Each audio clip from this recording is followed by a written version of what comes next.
ñaxtu posé te da ko déposé avec des arguments avec des preuves bétonnées comprendre à partir de ce moment qu'est-ce qui se passe la Cour suprême amoon na 20 jours diggante bi mu jotee mémoire en réponse Benno Bokk Yaakaar ak la fin du mois ñun on s'attendait bien à ce que bu mois bi jeexee ñu vidé ko dès la ñu suñu victoire mais ñu am information comme quoi du information bi y a des pressions yuy jóge ci présidence de la République ku di présidence nag man du bokk ba ci genre yi nga xam ni dañuy wër-wërlu ay wax la présidence de la République président Macky Sall la du Mahmoud Saleh du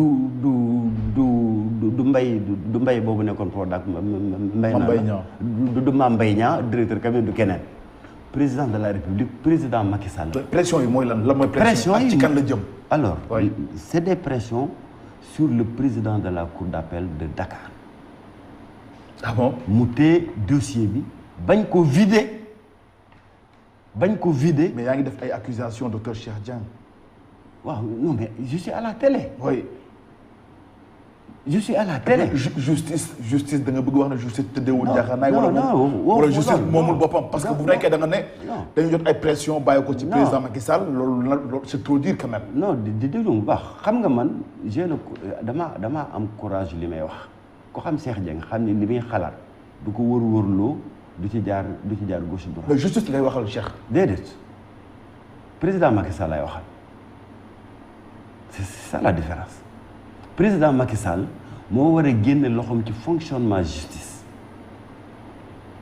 pour que les magistrats en toute liberté en toute conscience disent le droit. d'accord. président Macky Sall laay waxal. yaa ngi wax président Macky Sall mais da ngay wax en partie justice parce que yaa ngi wax pression bi ci kaw justice la tegu et loolu de soulever également benn question loo xam ne yàgg na jur coow ci Sénégal indépendance de la justice. alors wax nga ko.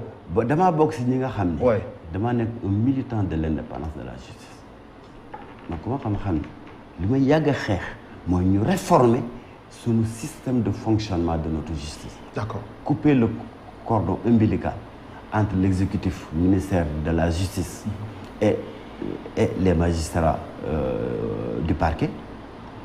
président de la République sempi loxoom ci fonctionnement de la nu ma tudd de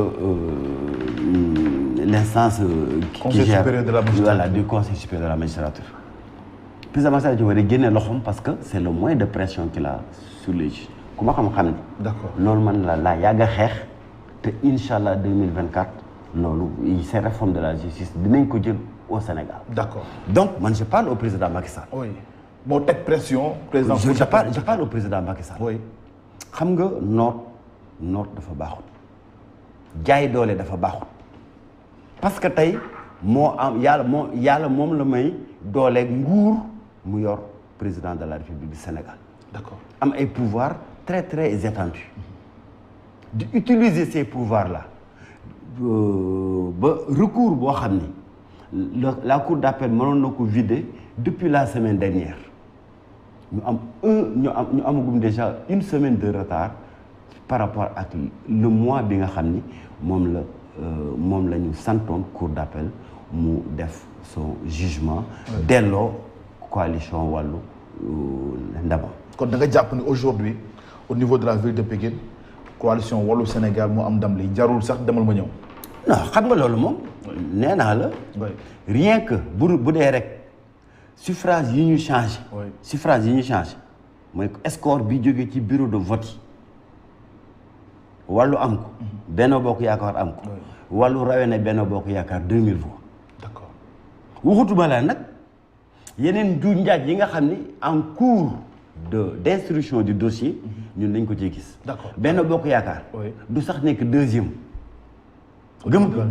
gëm sa bopp moo koy raw essence parce que tous les bureaux de vote yi nga xam ni dañ faa sàcc bi ñu gis ko muy fi nga xam ne dañ fa dugal bulletin Yewwi mais évidemment mënuñoo dem scrutin départemental Yewwi am ay voix à Pikine Buntu bi am ay voix à Pikine IPD am ay voix à Pikine liggéeykat yi am ay voix Pikine Nord c'est pas possible parce que six coalitions yi ñooy joŋante ci ville de Pikine ñooñu bokkuñu 6 coalitions yooyu. d'accord mu am pire encore am ay bureau de vote yoo xam ni defar sa gox seeni bulletin nekkuñu fa.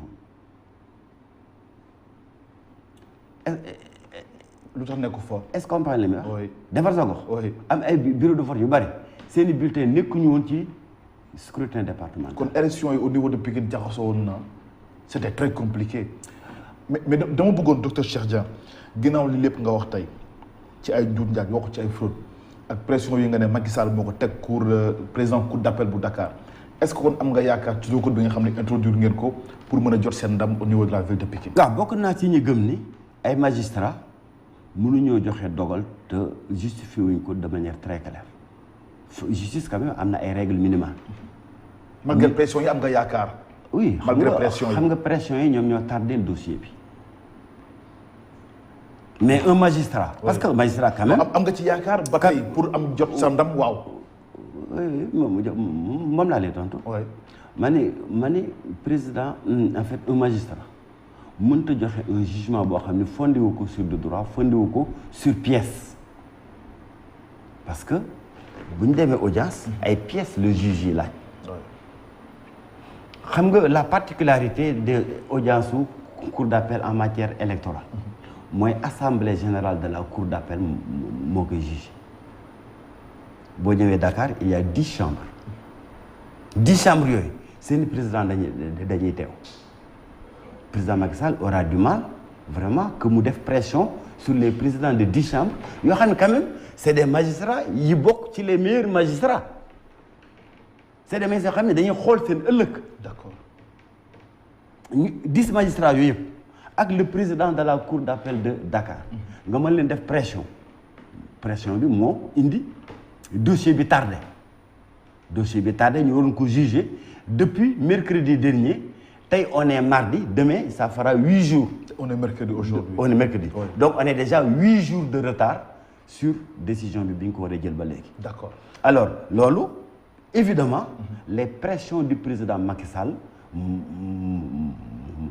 moom moo ko indi mais je suis convaincu que les 10 meilleurs magistrats donc des cours d'appel ñu toog tim un dossier ñoom ñëpp ñu mën a gëlëmal seen i bët bañ ñoo delloo sunu victoire à la coalition Wallu avec les éléments yi ma la xam éléments yi ma wax nii. oui soxla nga nekk magistrat. ay preuves bu fekkee ay preuves la am ngeen ko. mais ay preuves dolli ci wéy. ay preuves yoo xam ne nag bu ci nekk dañ koo documenter. d'accord et j'appelle tey ñi ñu seetaan. oui ñu dem ci sama site internet www.cheikhdien.sn boo fa demee.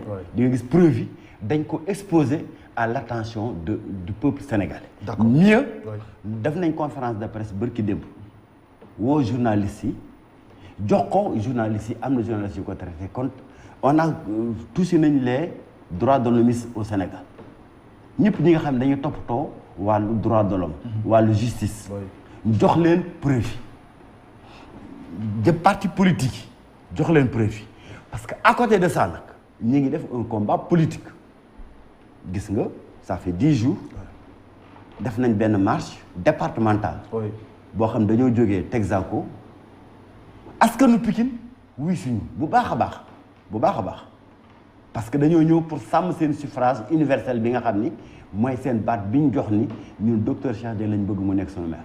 d'accord askan Pikine wuy suñu ñu doxee Texaco dem ba buntu Pikine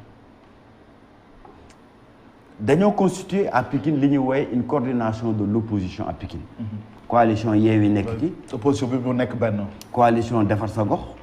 coalition Wallu. coalition Gëm sa bopp bi ñu rejoindre. coalition Réewum Ngor. ñuy 5 coalitions. chaque semaine dañuy réunir pour élaborer le plan de lutte pour que ñu mën a récupérer sunu mairie. d'accord defoon nañ marche il y a 10 jours. oui bi ñu réunir bërki démb ñu ngi préparer une marche nationale. marche nationale boo xam ne Pikine lañ koy defee. et en prélude à cette marche am nañ un calendrier boo xam ne dañuy rencontrer tous les leaders nationaux ci coalition 5 coalitions yi bokk ci. pour que leaders nationaux yooyu. oui ñoom ñooy jiite si marche bi. d'accord alors dañuy génne askanu Pikine bépp ñu ñëw fekk si ñu def marche boo xam ne président Macky Sall bu ñu déggul woon ci marche départementale bi dinañu dégg ci marche nationale bi parce que duñ ko bàyyi mu sedd tey duñ ko bàyyi mu sedd ëllëg lu mu jaral Macky Sall rek ñun dañuy jaral lu ko parce que xam nag yow sëñ Baba. sa calpe bi nekk si sa poche addu calpe ba bëgg ñëw ba bëgg koo rocc lu mu ko jaral yow dina la ko jaral yow moom sa calpe mu nekk sa poche benn addu calpe ñëw bëgg rocc sa calpe dama moom lu mu ko jaral yow boo amee ful am tuuti fayda dina la jaral lu ko ëpp. te foofu ngeen toll président. foofu lañ toll ak président Macky Sall. alors kon yéen ñaari recours ngeen dugal au niveau de la ville de Pikine muy recours bi concerné ville bi ak recours bi concerné Pikine Nord. alors donc ñaari dossiers yu bokkul la. d'accord bii. man Cheikh Dieng ma nekkoon candidat ville de Pikine man maa ko dugal. Pikine Nord Lamine Gueye di nekkoon candidat RV. te moom tey mu gis njuuj njaaj yi ni ñu bare woon parce que cité naa la Pikine Nord. comme beneen comme fi nekkoon un centre de vol. ñëw nga ci donc yàlla def ni tamit Lamine Gueye dafa am toutes les preuves là man yi ma la wax. mu am ko pour le scrutin de Pikine Nord. moom tamit dugal na boobu recours boobu ak recours ville de Pikine yooyu ñaar recours ñoom ñoo des ci cour d'appel ba tey si tey.